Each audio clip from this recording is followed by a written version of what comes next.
여보, 회사 부도야. 남편의 전화를 받는 순간 저는 손에 들고 있던 커피잔을 떨어뜨렸습니다. 바닥에 쏟아진 커피가 거실 카펫을 적셨어요. 하지만 신경 쓸 겨를이 없었습니다.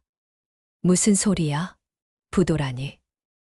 이번 달 말까지 대성그룹과 계약 못하면 끝이야. 직원들 월급도 못 줘. 남편의 목소리가 떨리고 있었어요. 20년간 키운 회사가 무너지는 순간이었습니다. 저는 그날 밤 잠을 이룰 수 없었어요. 집도 대출받았고 딸 대학 등록금도 내야 했습니다. 회사가 망하면 우리 가족은 어떻게 되는 걸까요?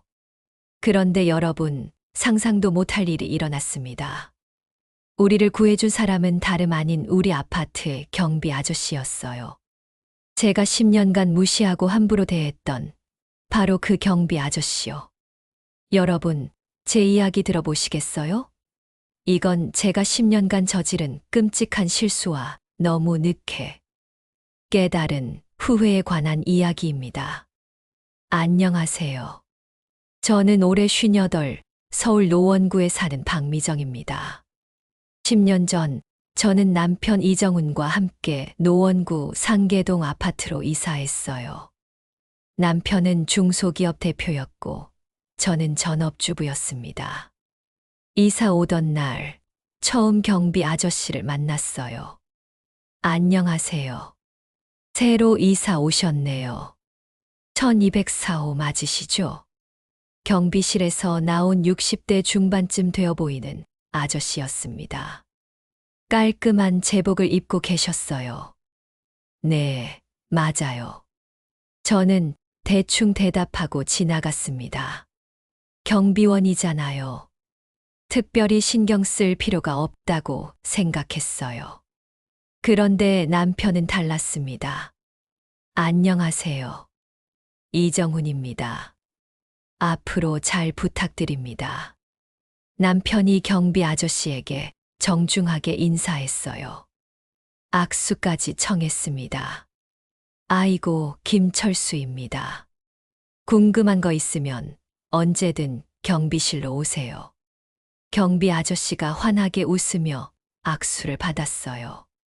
저는 남편을 이상하게 봤습니다. 경비한테 왜 저렇게까지 하나 싶었어요. 여보, 경비한테 그렇게까지 할 필요 있어? 엘리베이터 안에서 제가 물었습니다. 사람인데 당연히 인사해야지. 우리 아파트 관리해 주시는 분이잖아. 남편의 대답이었어요. 저는 이해할 수 없었습니다. 그냥 경비원인데요. 그날 이후 저는 경비 아저씨를 계속 무시했어요. 주차 문제가 생기면 경비실에서 뭐 해요? 불법 주차 단속이나 제대로 하세요. 귀찮은 일이 생기면 항상 경비실로 전화했어요. 반말투로요. 아저씨, 엘리베이터 고장 났는데 언제 고쳐요? 우리 동 현관문 고장 났으니까 빨리 와요. 다른 주민들도 비슷했어요. 경비 아저씨, 택배 좀 대신 받아줘요. 이중 주차된 차 좀 밀어주실래요? 급해요. 반말, 명령조, 무례한 태도. 당연한 거라고 생각했어요. 하지만 남편만은 달랐습니다. 아침마다 출근할 때면 아저씨, 안녕하세요. 오늘도 좋은 하루 되세요. 저녁에 퇴근할 때도 수고하셨어요, 아저씨. 밤새 추우실 텐데 감기 조심하세요. 항상 존댓말이었어요. 그리고 가끔씩 간식을 사왔습니다. 어느 날 저녁 남편이 편의점 봉지를 들고 있었어요. 뭐 사왔어? 아, 경비 아저씨 드릴 거. 왜 경비한테 간식을 사? 밤새 일하시잖아. 출출하실 것 같아서. 남편이 경비실로 내려갔습니다. 저는 이해할 수 없었어요. 아저씨, 이거 드세요. 야간 근무하시느라 힘드시죠? 아이고, 이런 것까지. 항상 고맙습니다. 경비실에서 들리는 대화였어요. 남편은 그렇게 일주일에 한두 번씩 간식을 사다 드렸습니다. 빵, 커피, 과일. 겨울에는 손난로도 사다 드렸어요. 여보, 왜 그렇게까지 해? 그냥 경비잖아. 제가 물었습니다. 미정아, 사람을 직업으로 판단하지 마. 아저씨도 누군가의 아버지고 가장이야. 남편의 대답이었어요. 저는 코웃음 쳤습니다. 남편이 너무 착한 거라고 생각했어요. 주민 모임이 있을 때면 경비 아저씨 얘기가 자주 나왔어요. 우리 아파트 경비 나이가 몇인데 아직도 일하나? 그러게 60 넘었을 텐데. 자식들은 뭐 하나? 경비나 시키고. 공부 안 하면 저렇게 된다니까. 우리 애들한테 맨날 말해요. 주민들이 수군거렸어요. 저도 거기에 동참했습니다. 맞아요.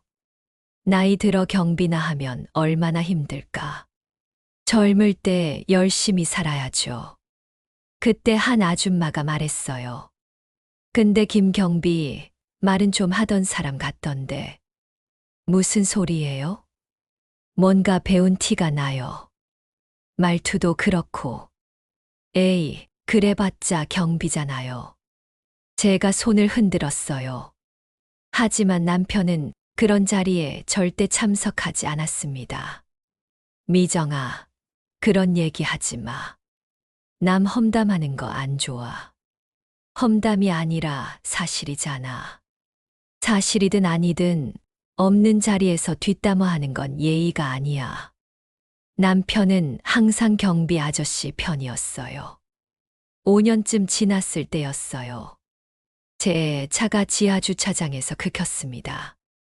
누가 긁고 도망간 거예요. 저는 화가 나서 경비실로 전화했어요. 아저씨, CCTV 확인 좀 해봐요. 누가 내 차 긁었는지. 네, 확인해 드리겠습니다.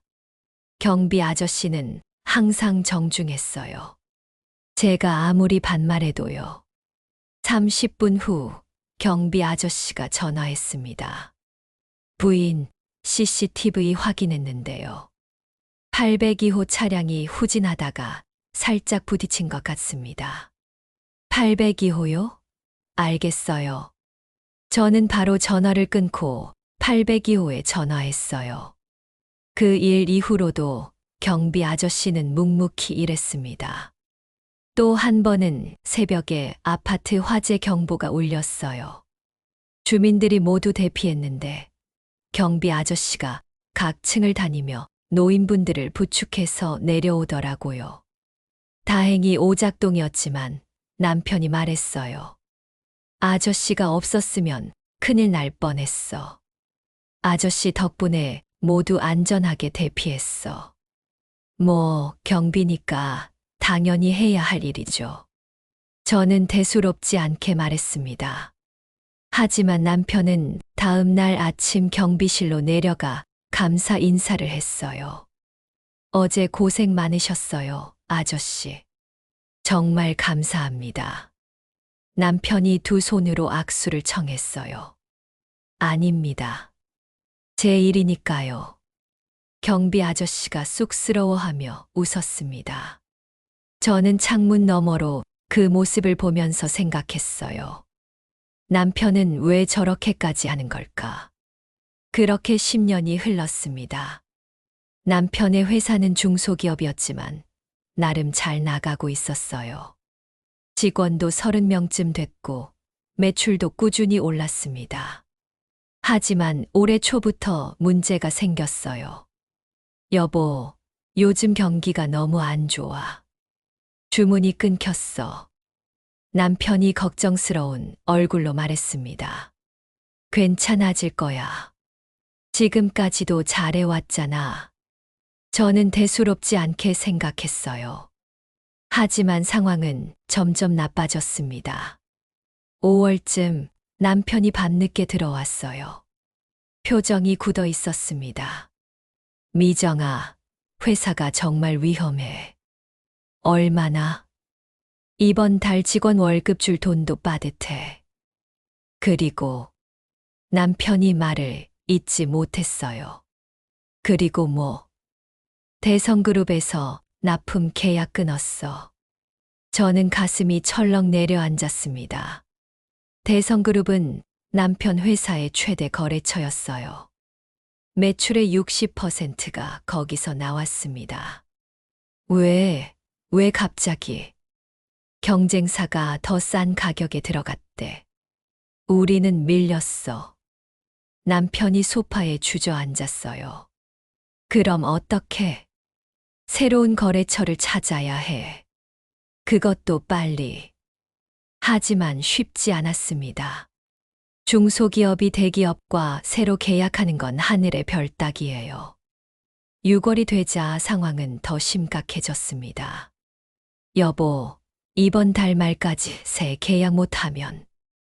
부도야. 남편의 목소리가 떨렸어요.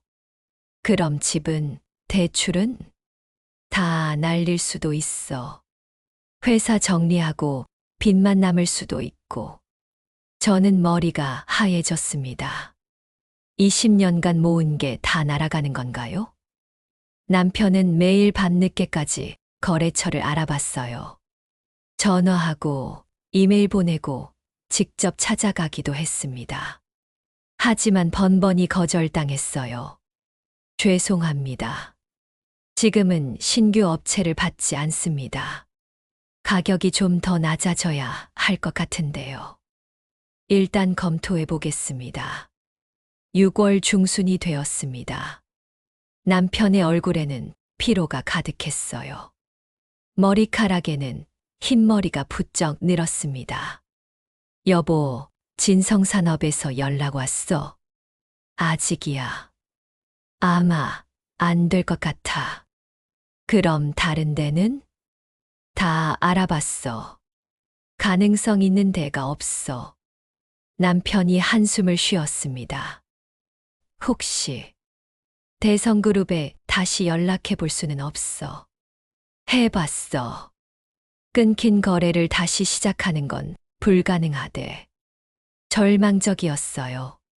저는 그날 밤 잠을 이룰 수 없었습니다. 우리 가족은 어떻게 되는 걸까요? 6월 20일 저녁이었습니다. 남편이 평소보다 일찍 들어왔어요. 하지만 표정이 밝지 않았습니다. 결국 안 되는구나. 제가 중얼거렸어요. 미정아, 나 경비 아저씨한테 인사드리고 올게. 지금 왜? 그동안 잘해주셨잖아. 우리 이사 가게 될 수도 있으니까. 남편이 간식 봉지를 들고 나갔습니다. 저는 남편을 따라 나가지 않았어요. 경비한테 인사할 이유가 없다고 생각했습니다. 10분쯤 지났을까요? 현관문이 열리는 소리가 났어요. 그런데 남편 혼자가 아니었습니다. 아저씨, 이리 앉으세요. 경비 아저씨가 우리 집에 들어왔어요. 10년 만에 처음이었습니다. 신뢰가 많습니다, 부인. 경비 아저씨가 공손하게 인사했어요. 저는 어색하게 답했습니다. 아, 네. 앉으세요. 남편이 차를 내왔어요. 아저씨, 그동안 잘해주셔서 감사했어요. 무슨 말씀을? 사장님이 저한테 항상 잘해주셨죠. 경비 아저씨가 차를 한 모금 마셨습니다. 아저씨, 사실은 남편이 회사 사정을 털어놨어요. 대성그룹 계약이 끊긴 것, 새 거래처를 못 찾고 있는 것, 이번 달 말이 부도 위기인 것. 경비 아저씨는 조용히 듣고 있었어요. 그래서 아마 이사를 가게 될 것 같아요. 아저씨한테 인사드리러 왔습니다. 남편의 목소리가 떨렸어요. 잠시 침묵이 흘렀습니다. 그때 경비 아저씨가 입을 열었어요. 사장님, 혹시 대성그룹 말씀하신 거 맞습니까? 네. 왜요? 제가 도와드릴 수 있을 것 같습니다. 예. 남편과 저는 동시에 경비 아저씨를 봤어요. 제가 대성그룹에 아는 사람이 있습니다. 아는 사람이요? 네. 연락해 드릴 수 있어요. 하지만 경비 아저씨가 말을 멈췄습니다. 하지만 소개만 해드릴 수 있습니다. 계약은 사장님 회사 실력으로 따내셔야 해요. 남편의 눈이 커졌어요. 정말 괜찮으신 겁니까? 사장님이 10년간 저한테 잘해주셨잖아요. 당연히 도와드려야죠. 경비 아저씨가 환하게 웃었습니다. 저는 멍하니 그 모습을 봤어요. 경비가 대성그룹에 아는 사람이? 다음 날 아침 경비 아저씨가 남편에게 전화했습니다. 사장님, 오늘 오후 3시에 대성그룹 구매팀 이사님이 사장님을 만나고 싶대요. 정말요? 어떻게? 제가 연락드렸습니다. 이사님이 시간 내주신 거예요. 남편은 믿기지 않는다는 표정이었어요. 아저씨, 정말 감사합니다. 어떻게 이런? 괜찮습니다. 사장님 회사 좋은 거 저도 알아요. 10년간 봐왔잖아요. 전화를 끄는 남편이 저를 봤어요. 미정아, 기회가 왔어. 정말 기회가 왔어. 여보, 근데 경비 아저씨가 어떻게 대성그룹에 아는 사람이 있어? 나도 모르겠어. 하지만 지금은 그게 중요한 게 아니야. 준비해야 해. 남편은 부랴부랴 회사로 갔습니다. 오후 3시 남편은 대성그룹 본사로 갔어요. 그리고 5시쯤 전화가 왔습니다. 여보, 됐어. 1차 검토 통과했어. 정말이야? 응, 다음 주에 2차 미팅 있어. 우리 회사 샘플이랑 견적서 검토하고 싶대. 남편의 목소리에 생기가 돌았어요. 저는 그제야 안도의 한숨을 쉬었습니다. 일주일 후 남편은 2차 미팅을 했어요. 회사 샘플을 가져가고 견적서를 제출하고 프레젠테이션을 했습니다. 그리고 그날 저녁, 여보, 계약 성사됐어. 남편이 전화로 소리쳤어요. 정말이야? 응, 3년 계약, 연 매출 20억. 저는 그 자리에서 주저앉았습니다. 눈물이 났어요. 살았다. 우리 가족이 살았다. 남편이 집에 돌아왔을 때 저는 남편을 꼭 안았습니다. 여보, 정말 잘 됐어. 정말. 근데 있잖아. 남편이 말했어요. 응. 대성그룹 구매이사님이 그러시는데 경비 아저씨가 전화했을 때 깜짝 놀랐대. 왜? 아저씨가 대성그룹 전 부사장님이셨대. 저는 남편 말을 제대로 알아듣지 못했어요. 경비 아저씨가 대성그룹 부사장을 지내셨대. 35년간 근무하시고 3년 전에 퇴직하셨대. 세상이 빙글빙글 도는 것 같았습니다. 경비 아저씨가 대성그룹 부사장? 저는 믿을 수가 없었어요. 여보, 그게 무슨 소리야? 경비가 부사장이었다고? 응. 나도 깜짝 놀랐어. 구매이사님이 그러시는데 아저씨는 대성그룹의 전설이셨대. 젊은 사원 때부터 임원까지 쭉 올라가신 분이래. 그런 분이 왜 경비를? 명예퇴직 후에 건강 때문이래. 당뇨도 있으시고 고혈압도 있으셔서 의사가 규칙적인 생활과 적당한 활동을 권했대.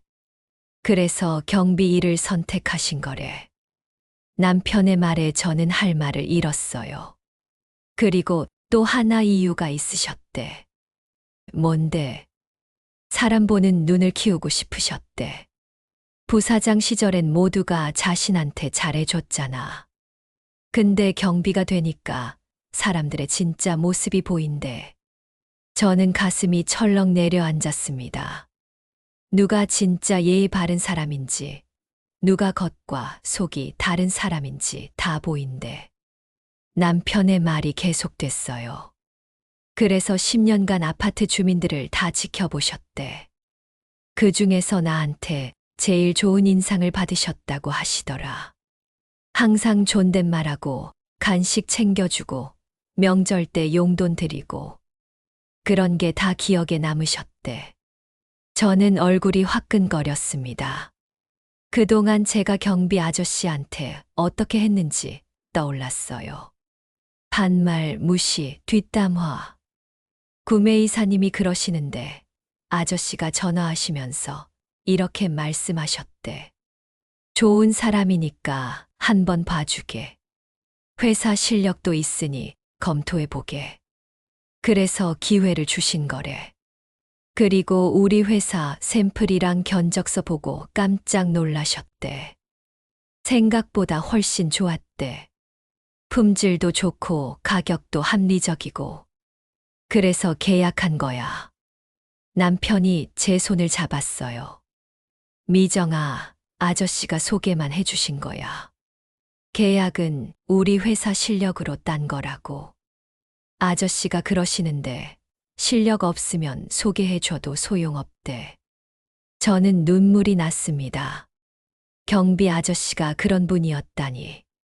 그리고 남편이 10년간 그분께 잘한 게 우리 가족을 살렸다니. 다음 날 저는 남편과 함께 경비실로 내려갔어요. 10년 만에 처음이었습니다. 아저씨. 남편이 먼저 입을 열었어요. 어제 구매이사님한테 들었습니다. 아저씨가 대성그룹 부사장님이셨다고. 경비 아저씨가 쑥스럽게 웃었어요. 옛날 일이죠. 지금은 그냥 경비입니다. 아저씨, 정말 감사합니다. 아저씨 덕분에 회사가 살았어요. 남편이 깊게 고개를 숙였습니다. 저도 따라 고개를 숙였어요. 아저씨, 죄송합니다. 그동안 제가 정말 죄송합니다. 제 목소리가 떨렸어요. 부인, 괜찮습니다. 아니에요. 전 10년간 아저씨한테 정말 무례했어요. 반말하고 무시하고 눈물이 흘렀습니다. 정말 죄송해요. 경비 아저씨가 제 앞에 티슈를 건넸어요. 부인, 이제 알았으면 됐어요. 사람은 직업으로 판단하는 게 아니라는 걸요. 저는 경비지만 저도 누군가의 아버지고 할아버지예요. 퇴직 전에는 부사장이었지만 지금은 경비고요. 직업이 사람을 만드는 게 아니에요. 경비 아저씨의 말씀이 가슴에 박혔습니다. 그리고 사장님은 제 직책이 뭐든 상관없이 항상 잘해주셨어요. 그게 진짜 예의죠. 남편이 고개를 숙였어요. 아저씨, 당연한 거예요. 사람 대 사람으로 대하는 게. 그게 쉽지 않아요, 사장님. 이 아파트에 500가구가 넘는데 사장님 같은 분은 손에 꼽아요. 경비 아저씨가 남편을 따뜻하게 바라봤습니다. 그래서 제가 도와드린 겁니다. 좋은 사람은 도와야죠. 저는 그제야 깨달았어요. 남편의 10년간의 작은 친절이 우리 가족을 살렸다는 것을요. 그날 이후 아파트에 소문이 퍼졌습니다. 저 1204호 남편 경비 아저씨 덕분에 회사 살렸대. 경비 아저씨가 대성그룹 부사장이었대. 진짜 우리가 그동안 주민들의 태도가 180도 바뀌었어요. 아저씨, 안녕하세요. 아저씨, 커피 드세요. 아저씨, 항상 감사합니다. 모두가 존댓말로 바뀌었습니다. 명절 때는 선물이 경비실 앞에 쌓였어요. 하지만 저는 알고 있었어요.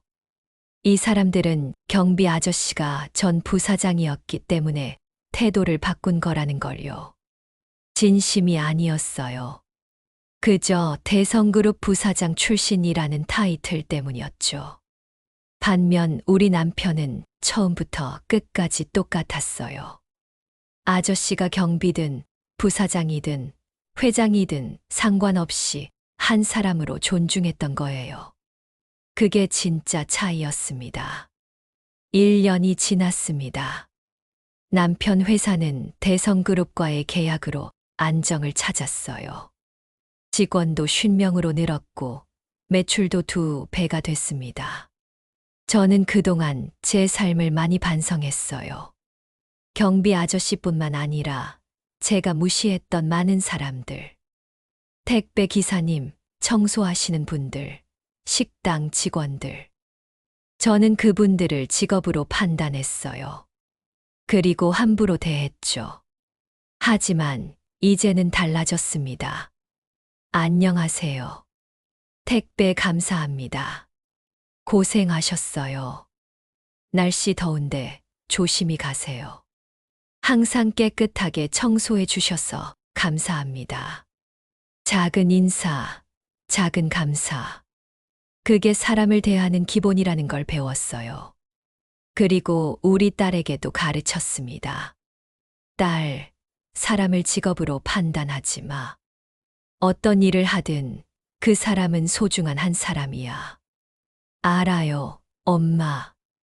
아빠가 맨날 그러시잖아요. 딸이 웃으며 대답했어요. 경비 아저씨는 여전히 우리 아파트에서 일하고 계세요. 지난주에도 남편이 간식을 사들고 내려갔어요. 아저씨, 이거 드세요. 아이고, 맨날 이러시면 어떡해요. 당연한 거죠. 아저씨 덕분에 우리 가족 살았는데. 그건 사장님 회사 실력이에요. 두 분이 웃으며 이야기 나누는 모습을 봤어요. 저도 이제 함께 내려가 인사드립니다. 아저씨, 안녕하세요.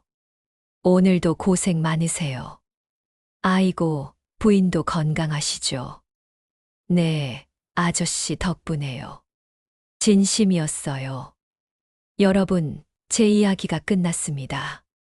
10년간 경비 아저씨를 무시했던 제가 그분 덕분에 가족을 지킬 수 있었어요. 하지만 진짜로 우리를 지킨 건 남편의 10년간의 작은 친절이었습니다. 직업에 상관없이 한 사람으로 존중하고 매일 인사하고 가끔 간식 챙겨주고 그 작은 것들이 쌓여서 위기의 순간에 우리를 구했어요. 여러분도 주변을 한번 돌아보세요. 경비하시는 분, 청소하시는 분, 택배 기사님, 식당 직원분. 그분들께 오늘 한번 진심으로 인사해 보세요. 안녕하세요. 고생하십니다. 감사합니다. 작은 말 한마디가 누군가에게는 큰 힘이 될 수 있어요. 그리고 언젠가 그 작은 친절이 여러분을 지켜줄 수도 있습니다. 사람은 직업으로 판단하는 게 아니에요. 경비든 사장이든 부사장이든 회장이든 모두가 소중한 한 사람입니다. 이 이야기를 끝까지 들어주셔서 감사합니다. 댓글로 여러분의 생각을 나눠주세요. 나무아비타불 관세음보살 극락사연 이만 마치겠습니다.